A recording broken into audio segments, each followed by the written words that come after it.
14 অনুশীলনী পর্যন্ত তো কমপ্লিট হয়ে গেছে। আজকে 15 অনুশীলনীর উপপাদ্যগুলো একটু বুঝিয়ে দিচ্ছি। তো 15 অনুশীলনীতে যেটা 15 অনুশীলনীর মধ্যে যেটা ফার্স্ট উপপাদ্য যেটা করতে হবে সেটা হচ্ছে বৃত্তের কোনো বিন্দুতে স্পর্শক ও ওই স্পর্শ বিন্দুগামী ব্যাসার্ধ পরস্পর লম্বভাবে অবস্থিত। তো কিভাবে করব অঙ্কটা, উপপাদ্যটা দেখো। প্রথমে এই ছবির মধ্যে লক্ষ্য করছো ও কেন্দ্রীয় একটা বৃত্ত অঙ্কন করা হয়েছে, যার কেন্দ্র হচ্ছে ও। ঠিক আছে, এটা বৃত্ত। এই বৃত্তের পি বিন্দুতে এবি স্পর্শক টানা হয়েছে। ঠিক আছে, পি বিন্দুতে এবি স্পর্শক টানা হয়েছে। আর কি বলেছে? ওপি পি বিন্দুগামী ব্যাসার্ধ। ওপি হচ্ছে পি বিন্দুগামী ব্যাসার্ধ। এবার প্রমাণ করতে হবে এই যে ওপি এবির ওপর লম্ব। লম্ব কথাটার মানেটা কি?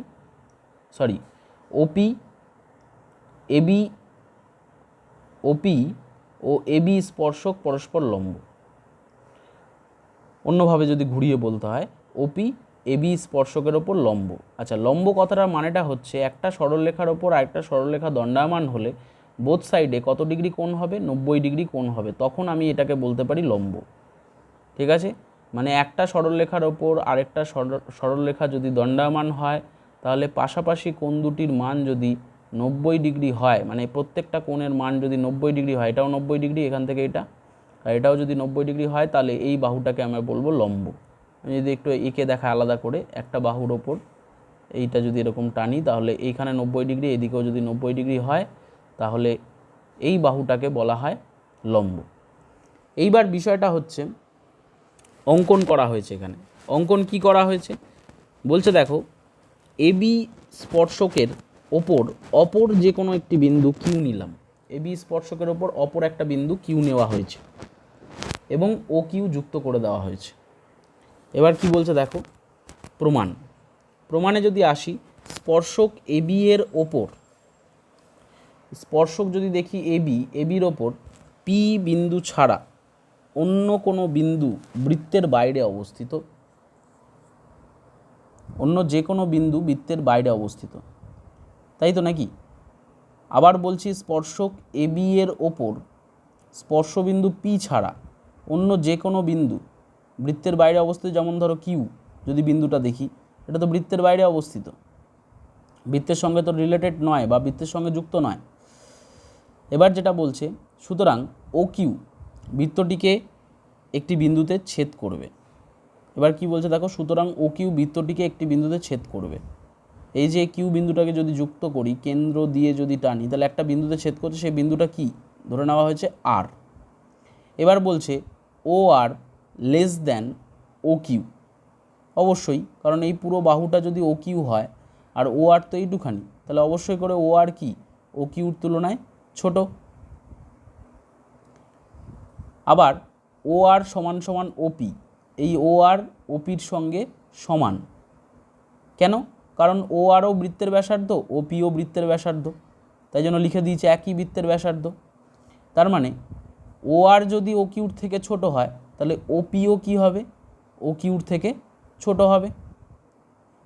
তাই বলছো তো, ও আর যদি পুরো ও কিউ থেকে ছোট হয়, তাহলে ওপিও ও কিউর থেকে ছোট হবে। কেন? কারণ ও আর এর সঙ্গে ওপি সমান প্রমাণ করলাম। কেন সমান? কারণ তারা একই বৃত্তের ব্যাসার্ধ, তাই। তাহলে এবারে যেটা বলেছে যে কিউ বিন্দু এবি স্পর্শকের ওপর যে কোনো বিন্দু, কিউ বিন্দু এবি স্পর্শকের ওপর যে কোনো একটা বিন্দু ধরেছি, তুমি এইভাবে না এঁকে এদিকেও আঁকতে পারো, কিউ বিন্দুটাকে এদিকে বসিয়ে একই কথা হবে। সুতরাং বৃত্তের কেন্দ্র ও থেকে এবি স্পর্শক পর্যন্ত যতগুলি সরলরেখাংশ অঙ্কন করা যায়, ওপি কিন্তু তাদের মধ্যে ক্ষুদ্রতম। কিভাবে? কারণ তোমরা আগেই পড়েছিলে, ক্লাস 8এই ছিল, মানে একটি সরলরেখার বহিস্থ কোনো বিন্দু থেকে ওই সরলরেখার ওপর যতগুলো সরলরেখা টানা হয়, তার মধ্যে লম্বের দৈর্ঘ্যই ক্ষুদ্রতম। ঠিক আছে, তো ঠিক তেমনি স্পর্শকের ওপর ওপি যেটা টানা হয়েছে, তার থেকে অন্য যে কোনো বিন্দু, আমি যদি এখানেও একটা বিন্দু টানি, সেটাও কিন্তু বড় হবে। এখানে যদি একটা বিন্দু দিই, সেই রেখাটাও কিন্তু ওপির থেকে বড় হবে, একমাত্র ওপিই হবে ক্ষুদ্রতম। আবার ক্ষুদ্রতম দূরত্ব হচ্ছে লম্ব দূরত্ব। এই ক্ষুদ্রতম দূরত্ব হচ্ছে লম্ব দূরত্ব, কারণ আমরা জানি কি জানি, এটা আগের যারা ছোট মানে ক্লাস 8-এ যারা উপপাদ্যটা করনি সেটা বলছি। আমি এখানে একটু দাগ দিয়ে টানছি। একটা সরলরেখার বহিস্থ কোনো বিন্দু থেকে যতগুলো সরলরেখা অঙ্কন করা যায় তার মধ্যে লম্বের দৈর্ঘ্যই হচ্ছে সবথেকে ক্ষুদ্রতম। তাহলে এটাই হচ্ছে, যেহেতু সবথেকে ক্ষুদ্রতম বাহু, তাই এটাই হচ্ছে লম্ব দূরত্ব বলা যেতে পারে এটাকে। ঠিক আছে, তাই জন্য বলেছে ওপি লম্ব এবি, যেহেতু এই বাহুটা সব বাহুগুলোর থেকে ক্ষুদ্র হচ্ছে এবং এটাই হচ্ছে লম্ব দূরত্ব, এবং বলতে পারি আমরা ওপি লম্ব কার ওপরে, এবির ওপর লম্ব। ঠিক আছে, এটাই প্রমাণ করতে আমাকে দিয়েছে। এবার যে প্রমাণটা করব 41 নম্বর উপপাদ্য বলছে বৃত্তের বহিস্থ কোনো বিন্দু থেকে যে দুটি স্পর্শক অঙ্কন করা যায় তাদের স্পর্শবিন্দু দুটির সঙ্গে বহিস্থ বিন্দুর সংযোজক সরলরেখাংশ দুটির দৈর্ঘ্য সমান এবং তারা কেন্দ্রে সমান কোণ উৎপন্ন করে। কীভাবে করব দেখো, ও কেন্দ্রীয় বৃত্তের বহিস্থ বিন্দু হচ্ছে পি। এখানে ও কেন্দ্রীয় বৃত্ত অঙ্কন করা হয়েছে, তার বহিস্থ বিন্দু ধরে নেওয়া হয়েছে পি। পি থেকে পি এ এবং পিবি দুটো স্পর্শক অঙ্কন করা হয়েছে, যারা বৃত্তটিকে কোন বিন্দুতে স্পর্শ করেছে, এ বিন্দুতে পি এ এবং বি বিন্দুতে পিবি, মানে এ আর বি বিন্দুতে বৃত্তটিকে স্পর্শ করেছে। এবার আমরা কি করেছি, ও এ মানে কেন্দ্র থেকে ওই স্পর্শ বিন্দুটাকে যুক্ত করে দিয়েছি, ও এ যুক্ত করেছি, ও বি যুক্ত করেছি এবং ওপি যুক্ত করেছি। ও থেকে এ বিন্দু, বি বিন্দু এবং পি বিন্দু তিনটে যুক্ত করা হয়েছে, এবং যুক্ত করার ফলে আমরা কি পেয়েছি, পি এ ও পিবি সরলরেখাংশ, পি এ আর পিবি সরলরেখাংশ দুটো কেন্দ্রে কি কোণ উৎপন্ন করেছে, পি ও এ এই কোণটা আর পি ও বি এই কোণটা উৎপন্ন করেছে, এদিকের কোণটা। প্রমাণ করতে হবে তোমাকে এই যে বহিস্থ বিন্দু থেকে যে দুটো স্পর্শক অঙ্কন করা হয়েছে পি এ আর পিবি এদের দৈর্ঘ্য সমান, আর প্রমাণ করতে হবে এই কোণ দুটো সমান, এই কোণ দুটি সমান। তাহলে কিভাবে প্রমাণটা করা হচ্ছে ভালো করে লক্ষ্য করো, কারণ এই উপপাদ্যটা ইম্পর্টেন্ট, পরীক্ষায় আসে। প্রমাণটা কি করেছে, পি এ ও পিবি স্পর্শক, এখানে পি এ আর পিবি হচ্ছে স্পর্শক, আর ও এ ও ওবি, ও এ আর ওবি স্পর্শ বিন্দুগামী ব্যাসার্ধ, ও এ আর ওবি স্পর্শ বিন্দুগামী ব্যাসার্ধ। তুমি একটু আগে এর আগের উপপাদ্যটাই করা হলো, দেখো ও এটা কার ওপর লম্ব হবে, পি এর ওপর লম্ব হবে, আর ওবিটা কার ওপর লম্ব হবে, পিবির ওপর লম্ব হবে। কারণ এক্ষুনি তো দেখানো হলো যে ব্যাসার্ধটা কি হচ্ছে, বৃত্তের বহিস্থ বিন্দু থেকে যে স্পর্শক অঙ্কন করা যায় তার ওপর লম্ব হয়। এর আগের উপপাদ্যটাই প্রমাণ করলাম, তাই জন্য এখানে লিখেছে দেখো ও এ লম্ব পি এ এবং ও বি লম্ব পিবি। এর ফলে দুটো ত্রিভুজ তৈরি হয়েছে, একটা পি ও এ আর একটা পি ও বি, দুটো ত্রিভুজ তৈরি হয়েছে P O A P O B. ঠিক আছে, এবার দুটো ত্রিভুজের মধ্যে কি কি সমান, এই দুটো ত্রিভুজের মধ্যে এক্ষুনি প্রমাণ করলাম যে এটা লম্ব, মানে পি এ ও এটা লম্ব, বা আমি বলতে পারি ও এ পি। আবার এদিকে দেখতে গেলে এই সাইডের কোণটা লম্ব, মানে ও বি পি, এরা প্রত্যেকে এক সমকোণ, কারণ ও বি যদি পিবির ওপর লম্ব হয় তাহলে এই কোণটা নিশ্চয়ই 90 ডিগ্রি হবে, আবার ও এ যদি পি এর ওপর লম্ব হয় তাহলে এই কোণটা নিশ্চয়ই 90 ডিগ্রি হবে। তাহলে এই জন্য O A P is equal to O B P, এরা প্রত্যেকে এক সমকোণ। এবার যেটা দেখা হচ্ছে অতিভুজ ওপি, দেখো এটা যদি 90 ডিগ্রি কোণ হয় বা এটা যদি 90 ডিগ্রি কোণ হয়, আমরা জানি সমকোণী ত্রিভুজ, এটা তো একটা সমকোণী ত্রিভুজ, উপরেরটাও সমকোণী ত্রিভুজ হয়ে যাচ্ছে, নিচেরটাও সমকোণী ত্রিভুজ হয়ে যাচ্ছে। তা সমকোণী ত্রিভুজের সমকোণ মানে 90 ডিগ্রির বিপরীত বাহু, মানে এই বাহুটা, এটা কি হয়, অতিভুজ হয়। তাহলে এই ত্রিভুজের ক্ষেত্রেও এটা অতিভুজ, এই ত্রিভুজের ক্ষেত্রেও এটা অতিভুজ, তার মানে ওপি অতিভুজ ওপি কী হবে, দুটো ত্রিভুজের ক্ষেত্রেই সাধারণ বাহু, তাই না? তাহলে ওপি সাধারণ বাহু, আর ও এ সমান ওবি তো বলতেই পারি কারণ এটা একই বৃত্তের ব্যাসার্ধ। তাই তিনটে জিনিস প্রমাণ করে ফেললাম, কি কি আবার বলছি, একটা কোণ মানে এটাও 90 ডিগ্রি এটাও 90 ডিগ্রি। 2 নম্বর কি প্রমাণ করলাম, এই ওপিটা সাধারণ বাহু, কারণ দুটো ত্রিভুজের ক্ষেত্রেই এটা অতিভুজ। আর কি প্রমাণ করলাম, ও এ সমান ও বি, কেন, কারণ এরা একই বৃত্তের ব্যাসার্ধ। তা তিনটে জিনিস প্রমাণ করলাম কি শর্তানুসারে, আর এইচ এস শর্তানুসারে, আর ফর রাইট অ্যাঙ্গেল, এই কোণটার সাথে এই কোণটা 90 ডিগ্রি, দুটোই 90 ডিগ্রি। হাইপোটেনাস মানে অতিভুজ, আর এস মানে সাইড, এই যে ও এ সমান ওবি। এই তিনটে শর্ত অনুযায়ী আমরা বলতে পারি ত্রিভুজ দুটো সর্বসম, অর্থাৎ পি এ ও সর্বসম পি বি ও। যেই সর্বসম প্রমাণ করে ফেললাম তখনই আমি বলে দিতে পারি ত্রিভুজের এই বাহুটার এই ত্রিভুজের এই বাহুটার সঙ্গে পিবির সঙ্গে পি এ সমান। এটা তো আমাকে প্রমাণ করতে দিয়েছে যে পি এর সঙ্গে পিবি সমান, তাই একটা প্রমাণ হয়ে গেল। এবং শুধু এই বাহুটার সঙ্গে এই বাহুটা সমান শুধু নয়, আমি বলতে পারি পি ও এ মানে এই কোণটার সঙ্গে এই কোণটা মানে পি ও বি এই কোণটাও সমান। এরা সর্বসম ত্রিভুজের কী কোণ? অনুরূপ কোণ। তাহলে দুটো জিনিসই প্রমাণিত হয়ে গেল সর্বসম প্রমাণ করার ফলে। এই উপপাদ্যটা ইম্পর্টেন্ট, খুব আসে, ভালো করে প্র্যাকটিস করবে নিজেরা। নেক্সট উপপাদ্যে আমরা যাচ্ছি। নেক্সট উপপাদ্যে যেটা বলেছে, যদি দুটি বৃত্ত পরস্পরকে স্পর্শ করে তাহলে স্পর্শ বিন্দুটি কেন্দ্র দুটির সংযোজক সরলরেখাংশের ওপর অবস্থিত হবে। মানে কি? যদি দুটি বৃত্ত পরস্পরকে স্পর্শ করে, আমি এই ছবিটা আঁকতে বলবো, প্রথম ছবিটা, এটাও আঁকতে পারো বাট একটা ছবি ধরেই প্রমাণ করলে হবে। তাই এখানে দুটো বৃত্ত পরস্পরকে স্পর্শ করেছে। স্পর্শ করেছে কোন বিন্দুতে? ছবিতে দেখো পি বিন্দুতে দুজনকে স্পর্শ করেছে। স্পর্শ বিন্দুটির কেন্দ্র দুটির সংযোজক রেখাংশ, এই কেন্দ্র দুটির সংযোগ মানে দুটো বৃত্তের কেন্দ্রের সংযোগ রেখাংশ মানে এবি, এর ওপরে অবস্থিত হবে এই বিন্দুটা। এটা তোমাকে প্রমাণ করতে হবে। আবার বলছি, দুটো বৃত্ত যখন পরস্পরকে স্পর্শ করে সেই স্পর্শ বিন্দুটি দুটো বৃত্তের কেন্দ্রের সংযোজক রেখাংশ যেটা আছে তার উপর অবস্থান করবে, এটা তোমাকে প্রমাণ করতে হবে।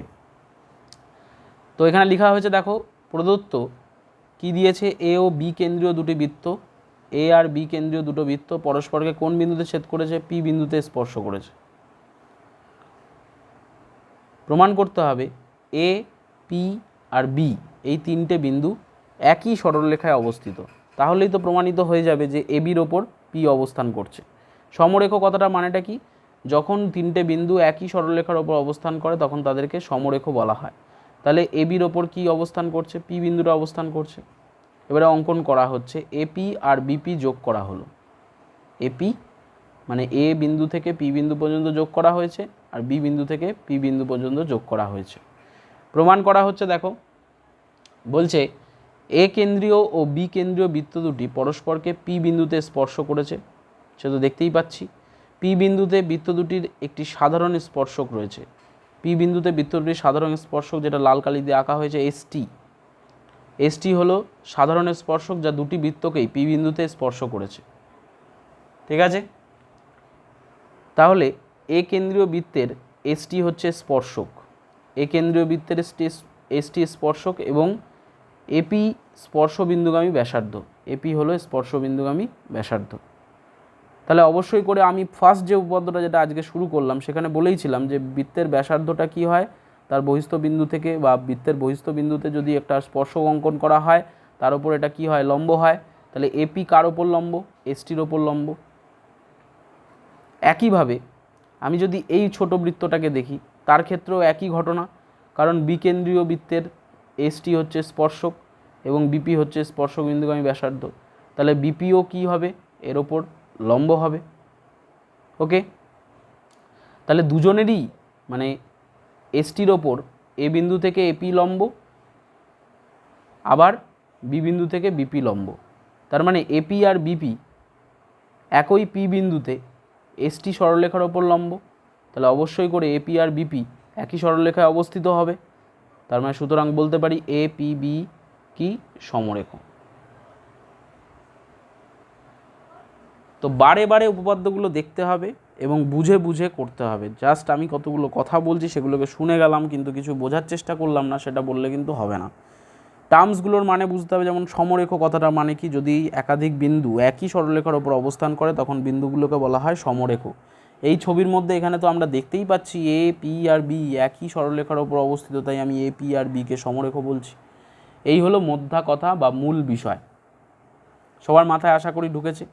এরপর আমরা কিছু প্রয়োগ করব। এরপর যেটা কোয়েশ্চেন হচ্ছে, বৃত্তের বহিস্থ কোনো বিন্দু থেকে ওই বৃত্তে দুটি স্পর্শক অঙ্কন করা যায়। দেখো, এটা যদি বৃত্ত হয়, ও কেন্দ্রীয় বৃত্ত, তার বহিস্থ বিন্দু হচ্ছে কি, টি হচ্ছে বহিস্থ বিন্দু।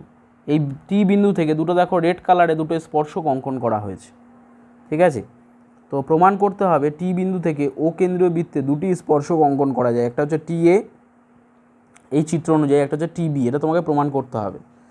অঙ্কন কি করা হয়েছে, টি ও যুক্ত করা হলো, টি আর বৃত্তের কেন্দ্র যুক্ত করা হলো, টি ওকে ব্যাস করে, এই টি ওকে ব্যাস করে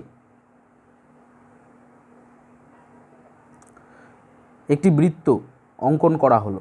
টি ওকে ব্যাস করে একটি বৃত্ত অঙ্কন করতে গেলে আমরা জেনারেলি বৃত্ত আঁকি কিন্তু ব্যাসার্ধ ধরে। তাহলে টি ওর মিডল পয়েন্ট কোনটা সেটা বের করতে হবে। এখানে মিডল পয়েন্ট হচ্ছে পি, তো ওপির মাপ নিয়ে বৃত্তটাকে অঙ্কন করা হলো, ঠিক আছে।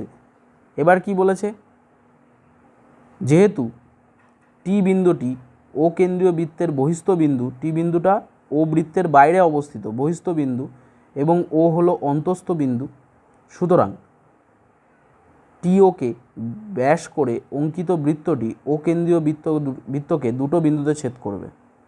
যখন আমি এই বৃত্তটা আঁকলাম তখন কিন্তু দুটো বিন্দুতে ছেদ করলো, ছোট বৃত্তটাকে। কোন কোন বিন্দু, এ বিন্দু আর বি বিন্দুতে ছেদ করলো। এই ছেদ বিন্দু দুটো বলে দিয়েছে এ এবং বি। এবার এই টি থেকে এ কে যুক্ত করা হলো আর টি থেকে বি কে যুক্ত করা হলো। আরও দুটো জিনিস যুক্ত করা হলো, সেটা হচ্ছে ওই বৃত্তের কেন্দ্র থেকে ও বি আর ও এ, এটা যুক্ত করা হলো। এর ফলে যেটা দেখা গেল, ও এটি আর ও বিটি প্রত্যেকে অর্ধবৃত্তস্থ কোণ। ভালো করে লক্ষ্য করবে কথাটা, ও এ টি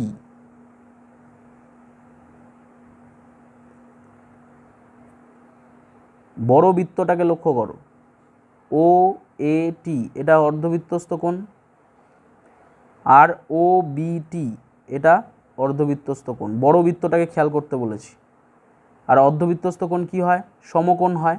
তার মানে এই কোণটার সঙ্গে এই কোণটা সমান হবে, কারণ প্রত্যেকেই কি হচ্ছে 90 ডিগ্রি। আর ও এ, তার মানে এই 90 ডিগ্রি হয়ে গেলে আমি বলতে পারি ও এ লম্ব এটি, ও এ কার ওপর লম্ব, এটির ওপর লম্ব, আর ও বি কার ওপর লম্ব, বিটির ওপর লম্ব, ঠিক আছে। তাহলে টি এ ও টিবি যথাক্রমে ব্যাসার্ধ, টি এ আর টিবি যথাক্রমে ব্যাসার্ধ কার ওপর, ও এ এবং ও বি এর ওপর কী হচ্ছে, লম্ব হচ্ছে।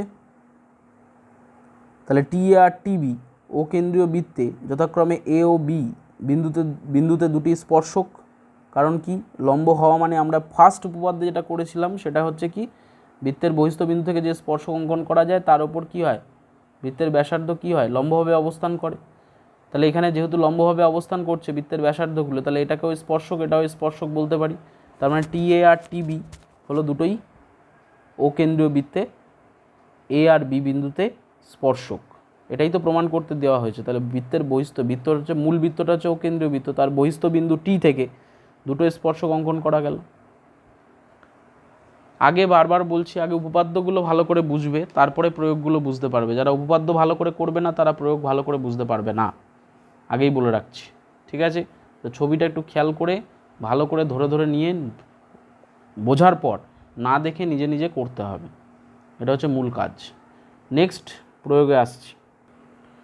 নেক্সট প্রয়োগ যেটা বলেছে সেটা বলেছে কি, ও কেন্দ্রীয় বৃত্তের বহিস্থ বিন্দু এ থেকে বৃত্তে দুটি স্পর্শক টানি যারা বৃত্তকে যথাক্রমে বি ও সি বিন্দুতে স্পর্শ করে।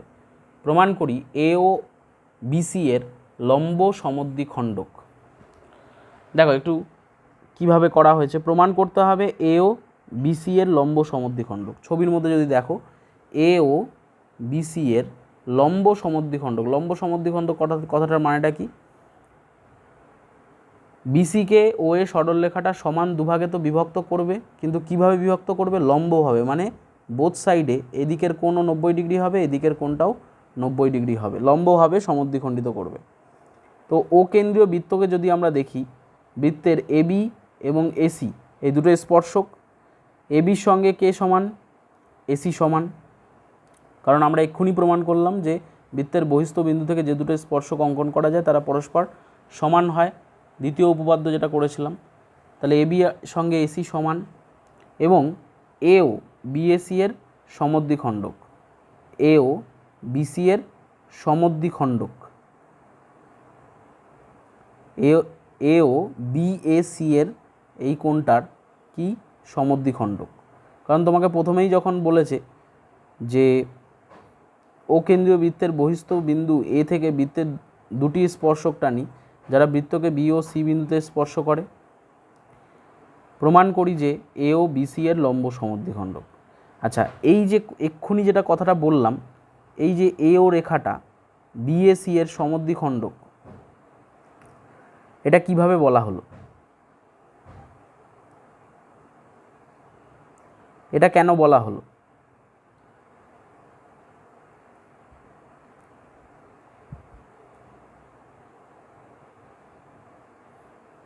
অর্থাৎ বিএডি সমান সিএডি, এই কথাটা লাইনটা কেন এলো সবাই কি বুঝতে পারলো?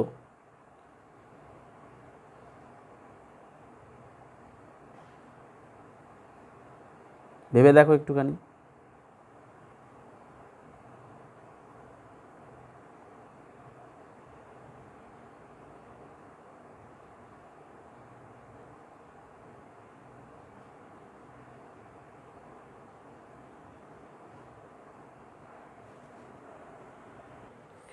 সেইখানে ব্যাপারটা হচ্ছে অঙ্কানুসারে কথাটা লিখে নিই। অ্যাকচুয়ালি এওটা হচ্ছে কোণ বিএসি এর সমদ্বিখণ্ডক, মানে বিএসি কোণকে সমান দুভাগে বিভক্ত করেছে, এইভাবেই আঁকা হয়েছে। অর্থাৎ বিএডি আর এই এডিসি বিএডি এবং ডিএসি এই দুটো কোণ পরস্পর কী হবে? সমান হবে। এবার দুটো ত্রিভুজকে যদি আমরা এখানে যে দুটো ত্রিভুজ তৈরি তার মধ্যে যদি তুলনা করি, তার মধ্যে কি পেলাম? এবির সঙ্গে এসি সমান, এই কোণটার সাথে এই কোণটা সমান পেলাম, এবং এডি কমন বাহু, সাধারণ বাহু দুটো ত্রিভুজের ক্ষেত্রেই। তাহলে এক হচ্ছে সাইড এবির সঙ্গে এসি সমান, 2 নম্বর এই কোণটার সাথে এই কোণটা সমান, কোণ সমান মানে অ্যাঙ্গেল, আর আরেকটা হচ্ছে সাধারণ বাহু, এডি হচ্ছে সাধারণ বাহু। তাহলে এস এ এস শর্তানুসারে আমরা বলতে পারি ত্রিভুজ দুটো সর্বসম। আর ত্রিভুজ দুটো যদি সর্বসম বলি তাহলে অবশ্যই করে বিডি সমান ডিসি বলতে পারি, কারণ বিডি আর ডিসিটা হচ্ছে ত্রিভুজের দুটো বাহু, দুটো ত্রিভুজের দুটো বাহু। তাহলে এই বাহুটার সঙ্গে এই বাহুটা সমান বলতে পারি। তাহলে এই বাহুটার সঙ্গে এই বাহুটা যদি সমান হয় তাহলে আমি বলতে পারি এই কোণটার সাথে বিডিএ, এই কোণটার সাথে এই কোণটা এডিসি, এই কোণটাও সমান। তাহলে একটা সরলরেখার ওপর একটা সরলরেখা দণ্ডায়মান হলে তাদের পাশাপাশি কোণ দুটো তখনই সমান হবে যদি এই বাহুটা কি হয়? লম্ব হয়। ঠিক আছে, দেখো এখানে লিখেছে BDA plus CDA is equal two 180 degree. ঠিক আছে, সুতরাং 2BDA is equal two 180 degree. দুটো যদি সমান হয়, এই সিডি এর জায়গায় যদি আমি বিডিএ সমান সিডিএ বলেছে, তাহলে সিডি এর জায়গায় আমি বিডিএ লিখতে পারি। তা বিডিএ যোগ করলে কি হবে? 2BDA is equal two 180 degree. তাহলে শুধু বিডিএ সমান সমান কত হবে? নিশ্চয়ই 90 ডিগ্রি হবে। তাহলে বিডিএ 90 ডিগ্রি, অর্থাৎ এডি লম্ব বিসি। একটা কোণ যদি 90 ডিগ্রি হয় তাহলে কি হবে? আমরা বলতে পারি এডি বাহুটা বিসি বাহুর ওপর লম্ব, অর্থাৎ এডি বিসি এর লম্ব সমদ্বিখণ্ডক। ঠিক আছে, বারে বারে প্র্যাকটিস করতে হবে, একবার নয়, একবার শুনলে কিচ্ছু মাথায় ঢুকবে না, বারে বারে শুনতে হবে, করতে হবে, শুনতে হবে, করতে হবে কি বলছি, না হলে কিন্তু হবে না। উপপাদ্য প্র্যাকটিস ছাড়া কোনো রাস্তা নেই। আর মুখস্থ নয়, বারবার বলছি, বোঝা কি হচ্ছে, কোন লাইনে কি হচ্ছে। আর এরপর লাস্ট একটা উপপাদ্য আছে, সেটা বুঝিয়ে দিয়ে আজকের ক্লাস এখানেই শেষ হবে। প্রয়োগ 14টা বোঝানোর বাকি ছিল, যে বলছে ও কেন্দ্রীয় বৃত্তের পরিলিখিত চতুর্ভুজ এবিসিডি পরিলিখিত চতুর্ভুজ। পরিলিখিত মানে কি? বৃত্তের বাইরে যে চতুর্ভুজটা অবস্থিত। ঠিক আছে, তোমাকে প্রমাণ করতে বলেছে এবি প্লাস সিডি মানে এবির সঙ্গে সিডি বাহুর যোগফল যা হবে বিসির সঙ্গে ডিএ বাহুর যোগফলও তাই হবে।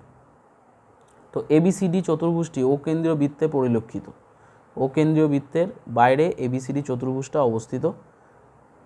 ধরি এবি, বিসি, সিডি আর ডিএ, এবি, বিসি, সিডি আর ডিএ বৃত্তটিকে কোন কোন বিন্দুতে ছেদ করেছে? এবি রেখাটা দেখো পি বিন্দুতে ছেদ করেছে, বিসি ছেদ করেছে কিউ বিন্দুতে, সিডি ছেদ করেছে আর বিন্দুতে এবং এডি ছেদ করেছে এস বিন্দুতে।